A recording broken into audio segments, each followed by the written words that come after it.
Hey everybody. Today I wanted to pop on. I really felt called to share this experience that I had that was really pivotal in my life about 2 years ago. It was right around 2 years ago today. I had my first ever panic attack, my only ever panic attack. I've never had one since, and I don't think I'll ever have one again. Actually, after that scenario, but basically, this was a situation where it was induced by a lot of stress in my life, and a lot of that stress came from some heartbreak that I had.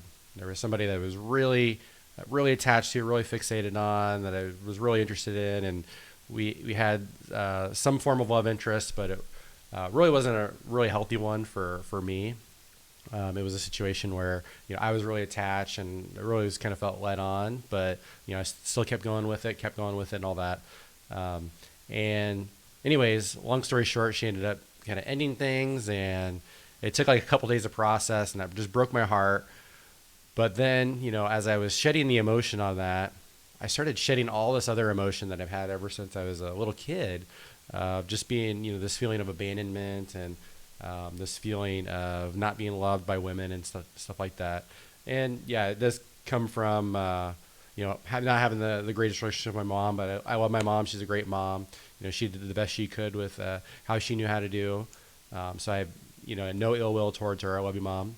And so from that experience, yeah, I remember peeling back the layers of just having all this sadness, and not feeling that love and attention that I really wanted as a kid.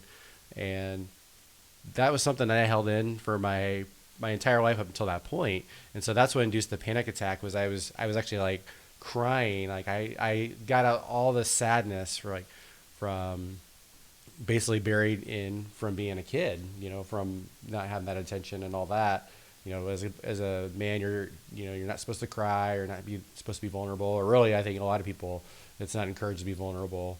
We think we need to be tough, but we're humans. We have emotions. We have feelings. That's part of the human experience. We need to express those. Otherwise, things like panic attacks happen. So anyways, that propelled me on this journey. I was so heartbroken. It was such a painful experience for me, but I really liken it to like a slingshot. And this is the analogy I tell my clients as well. Is the darker the shadow, or the darker the times you're in, if you take the action to move forward, it's going to propel you in that much of a lighter time, or a better time.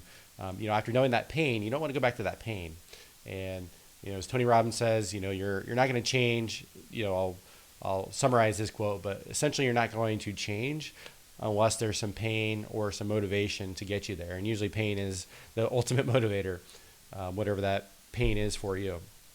So that gave me just because that was such a painful experience, and having a panic attack, it was like, oh my God, this is real. I need to do something about my tendencies with regards to dating and with women, and being attached to them, and being, the kind of the clingy type, which is, really a negative connotation to what really is just being somebody that's caring, that really wants a little bit of security in the relationship through communication and reassurance and stuff like that.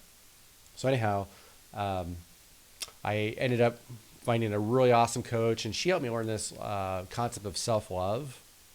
And that was just so powerful to me. That's not something I've learned growing up, and I think there's quite a few of us don't learn that too. So that's a big part of my life, is finding ways that to make sure that I'm loving myself and helping others love themselves. All my clients.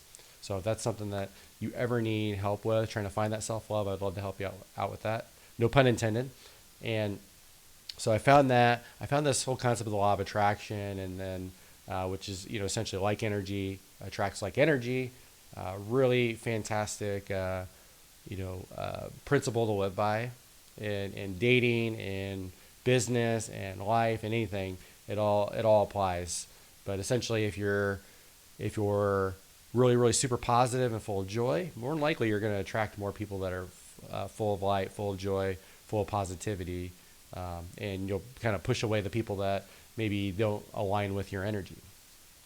So I learned about the law of attraction. I learned about spirituality, and really, again, going back to that moment, is that helped me get the confidence as I was starting to heal myself of my mom wound that I had ever since I was a kid, and learning about, hey, you should be sharing your emotions. You should be more vulnerable. You should be sharing this stuff. You should be getting it out of your body.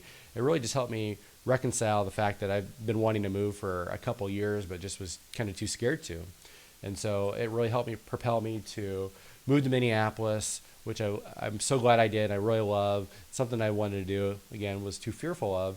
So that panic attack or that breakup, that experience propelled me to see a coach, and then learn how to love myself and maintain myself every day so that I'm not relying on anybody else to be happy or know what to do with myself in a situation where I get, have a breakup or I'm hurt. And then, it propelled me to finally move to Minneapolis, which is something I wanted to do. It helped me move forward, which is what coaches do. And then from there, it's helped me.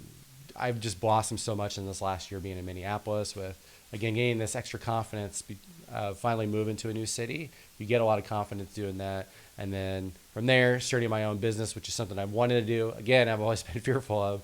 There's a theme here. And so been fearful of that and finally started the business. And here I've been going with the business for just probably about 8 months. I just formed the LLC, though, just recently. So Ryan Spence Coaching LLC. So anyways, basically to sum all this up is if you have something bothering you, some emotions or something on your mind that is really kind of eating at you, it's really important to address that. Whether you address that yourself, whether you address that with your partner, or again, work with somebody like me, like a coach, or find a coach that resonates even more so with you. And from there you can move forward, because what's life if you can't really enjoy your life every day? If you're kind of sitting there like, well, I enjoy 70% of these things, but if I take this risk, that's scary. So, and I don't claim to be like 100% happy, joyful every day. Nobody is, but I'm certainly more happy and more joyful, more mindful, and living much more conscious life than had I just kind of stayed in the same circle of being an anxious attachment and dating the way I had been and kind of staying safe and staying home. So anyways, I hope that inspires you. Sorry for Leo. He's enjoying life by playing with the squeak toy. So love you guys so much. If you'd like to work with me or see if coaching is a good fit for you, I have a free coaching consult on my website. So ryanspencecoaching.com. You can also follow me on Instagram, where I will share healthy content, whether it relates to weight loss or just personal development.